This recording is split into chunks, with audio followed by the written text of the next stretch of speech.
Hello, everybody. Welcome back to the Him and Her Show. New Friday episode. I don't know if we're calling these mini episodes or just Friday episodes. We're experimenting. Anyways, as many of you may know, new release cadence is Monday, Wednesday, Friday. We're getting so many requests to do episodes that we want to touch on, but we feel may not, be full hour-long episodes. So we thought doing some of these mini episodes, or at least reserving a Friday spot for things like this or episodes like this, would be interesting to many of you. Also, Lauren and I just want to continue to pump out quality content. And like I said, we get so many requests to touch on topics that we're just not able to do so with on maybe some of the normal inventory or some of the normal episodes that we release, because we have so many guests coming on the show and we want to continue to provide that type of content. So again, thought these mini episodes or Friday bonus episodes or just Friday episodes on this new Monday, Wednesday, Friday episode would be interesting and would potentially provide a new perspective and a new kind of format for the audience that's been along with us for this entire time. So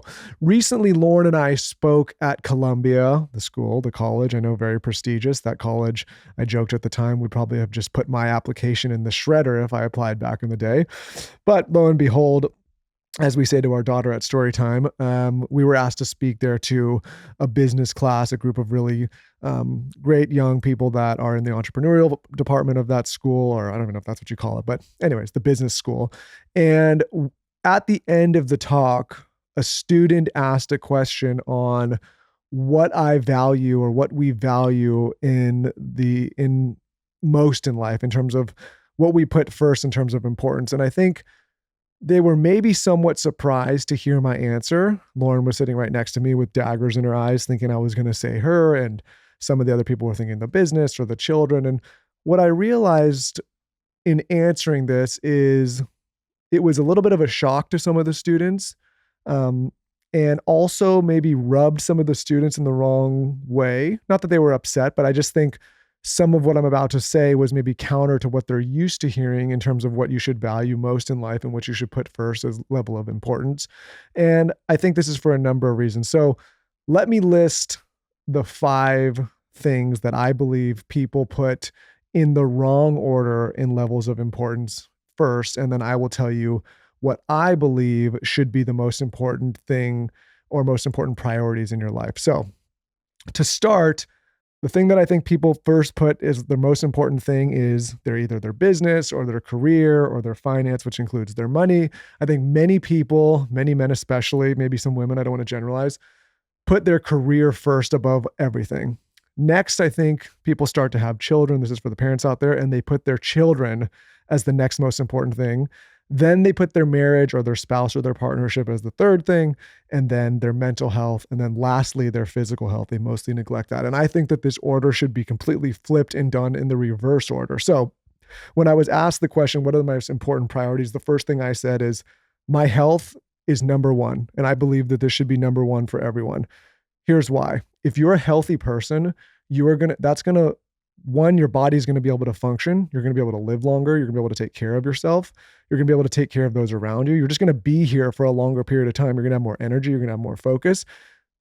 Being physically in shape, physically healthy also leads to mental clarity. If you're somebody who's stressed and you have anxiety or you have depression, being physically active is going to help you combat those things that pop up in your mind. So if you're somebody that's constantly stressed, getting a good workout in is going to help eliminate that stress. If you're somebody that suffers from depression, going and getting a really tough workout and staying in shape is going to help eliminate depression from your life. When you're in shape, you can be there for your kids. Your libido is going to be stronger. You can, have better sex with your partner. You're going to have a stronger sex drive. You're probably going to want to eat better. Just being in shape and developing that habit, it takes care of so many things that we suffer from later if you neglect these things. So the first thing for me is I put my physical health first. I make sure that I'm always doing something to be active.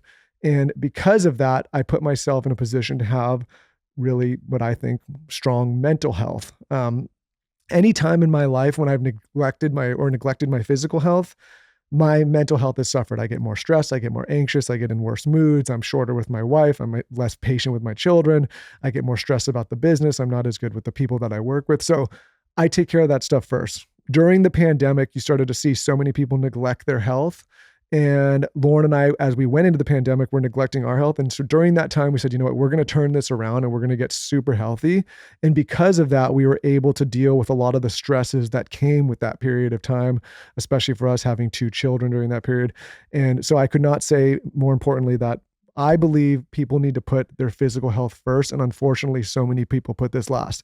Second thing is your mental health. You need to take time for yourself, whether that's meditating or reading or speaking to a psychiatrist or a therapist.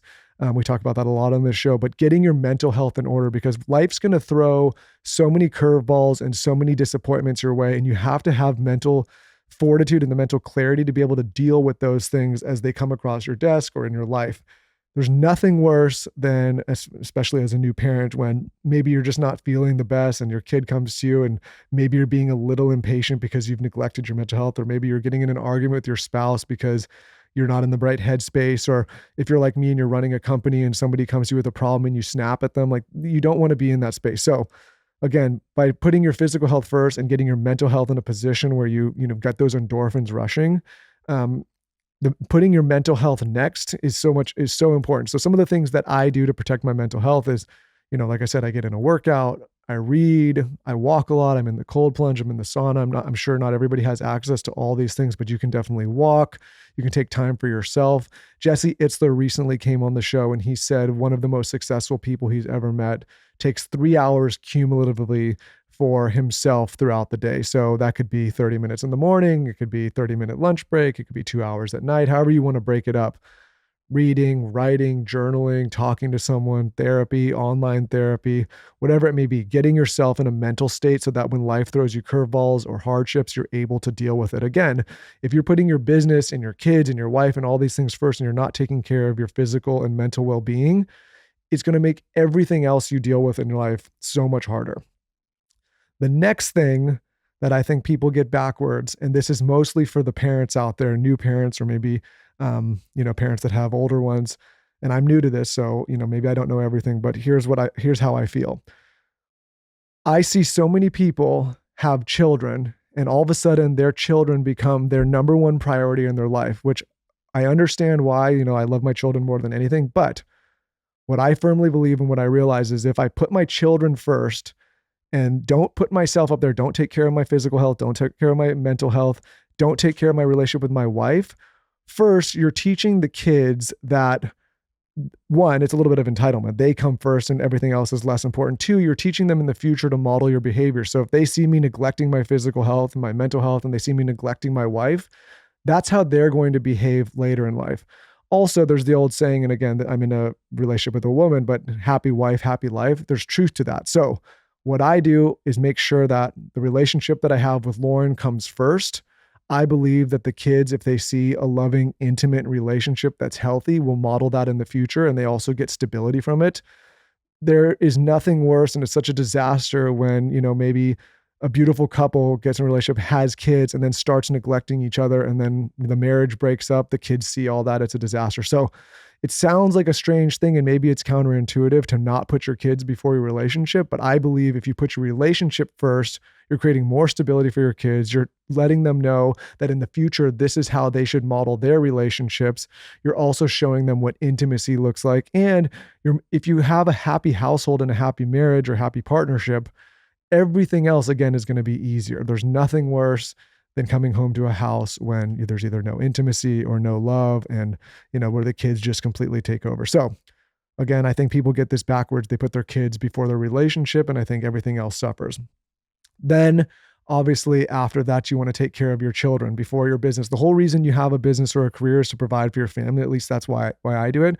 And I think people get this confused. You only have so many years with your children before eventually they leave the nest and they leave your house. You can always work, you can always make money, but you have this limited period of time where at one point you're going to look back and say, man, I made a bunch of money, or I really focused on my career, I did this, but I fully neglected time with my kids. So for me, again, the business comes last on all these things, which I think is surprising to people that talk to me, because I'm obviously entrepreneurial and I'm driven, but it really is the last thing on my priorities. And so For me, if I've taken care of my mental health and my physical health and my marriage, and the kids see all that, they see I'm in a good headspace, they see that I'm healthy, they see that I have a successful marriage.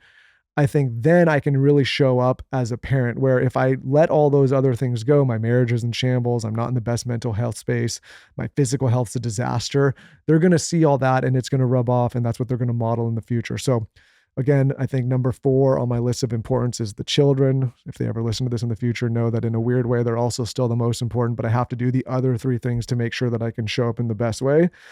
And then last, and again, I think so many people get this backwards, is they put their career or their business or their money first. And you see what this does to people. They just get so singularly focused on making more, achieving more, getting that promotion, and they neglect every other area of their business. We know these people, the ones they seem to have everything in the world, all the money in the world, but they're out of shape. They're not in the best mental health space. Their marriage is a disaster. Their relationship with their kids is a mess. And it's most likely because in some weird way, they've told themselves that the business and the money is the most important thing to take care of their family or themselves or their future or whatever. And I just don't believe that. I think that in my case, at least, by taking care of the other stuff first, the businesses have actually got easier to operate, easier to scale, more efficient, and personally more enjoyable for me because I'm happy in my life. And I think so many people that I've encountered that put the businesses or their finances or their career first, yes, they're high achievers on paper, but many of these people are miserable. And what I can tell you is, and as someone who's had success, there's a certain period or a certain point in your career or in your finances where you become more comfortable and there's more convenience. But after, like, maybe that includes, your bills are paid and you can save a little and maybe eat out a couple nights a week. Like after that, you don't extrapolate a ton of happiness as you're piling more and more on. And people out there listening may be saying easy for you to say because you have it. But what I'm telling you as someone who's kind of gotten to that level of success, there hasn't been some exponential growth of happiness. There hasn't been like, oh, I've made X more and now I'm way happier. I mean, I'm just as happy now as I was 3 or 4 years ago. But I would say the biggest driver of happiness in my life is now not from the business or the finances, but from, taking care of myself, taking care of my family, taking care of my wife, making sure that I have good friends and good family. The money is a byproduct and it gives you some flexibility and convenience. But like I said, once you reach a certain level where at least you can just afford to live, you're not going to extrapolate much more happiness. So whenever I see these people that have really kind of achieved on paper what many people dream of, but they've neglected other areas of their life, whether that's their family or their wife or their mental health or their physical health. To me, it feels like a little bit of a sad life because you've got this big pile of money and all these career achievements, but every other area of your life is a disaster. You're out of shape. You're not in the best mental health state. Maybe you don't have a great relationship with your wife. You're not seeing your children as often. It's like, what's the point of that? You can't take any of this stuff with you at the end. So again, I think to recap this, I believe that people get their priorities backwards. I think most people, and I'm generalizing, put their career or their finances and their money as their first priority every day. That's what they spend the majority of their time focusing on. And they may do this subconsciously. It might not be something that they actually tell themselves is the main priority. They just their behaviors might map to them acting as if that's the main priority. And then after that, they put their children and they neglect their wife or their spouse or their partner or their husband. And then after that, they, maybe like they put their wife in front of, and their relationship in front of their mental health. And they're not in the right health space and mentally. And so then they can't really show up in the best way as a partner. And then, maybe then they try to focus on their mental health, but it's an uphill battle because they haven't taken care of themselves physically. And, you don't have the proper endorphins and serotonin. You don't have your body's not in the best shape. You're kind of falling apart. And so, and then lastly, they put their physical health and well-being on the back burner. And so, from there, if you're not healthy physically, everything's going to fall apart. And even if you're super successful financially, maybe you're not going to be around long enough to really enjoy it. So again, if it was me and I was coaching somebody or they came to me, and this is the way that I answer this question, in order of importance, I believe your physical health comes first. You take care of all that stuff. You work out, you get up, you be physical every day, which is going to enable you to be better suited to have a strong mental fortitude and have great mental health. Then you take care of your mental health, whether that's meditation or reading or walking or, talking to others or therapy or whatever it may be. You get yourself in the right headspace, which means then you're going to be able to show up as a better partner in your relationship. You're going to be more patient. You're going to be more understanding. You're going to be more compassionate. If you're those things, your children are going to see that you have a great relationship. They're going to model that. They're going to feel stability. They're going to feel happy. Your wife's going to be happy. Your husband's going to be happy. You're going to have better intimacy, all these things. And then when you're in that great of a space and you know that your home life and your physical and mental health are in a good space, then you can go and crush and operate the businesses, or your career or your finances. And the secret here, and this is just me being completely honest, is since I've prioritized in this way, all of the business stuff and all of the financial stuff has exponentially grown. And I believe that's because all the other stuff is in a much better place than earlier in my career when I would put some of the business or finance stuff first or career stuff first. So that's what I would do. That's where I think people get things backwards. I hope this resonates with you guys. I hope it helps you get the new year in the right perspective and kick it off in the right way. Hope you like these episodes. If you do, shoot us a note. Let us know what else you want to hear about. Let us know what else we can touch on, and we'll keep doing them.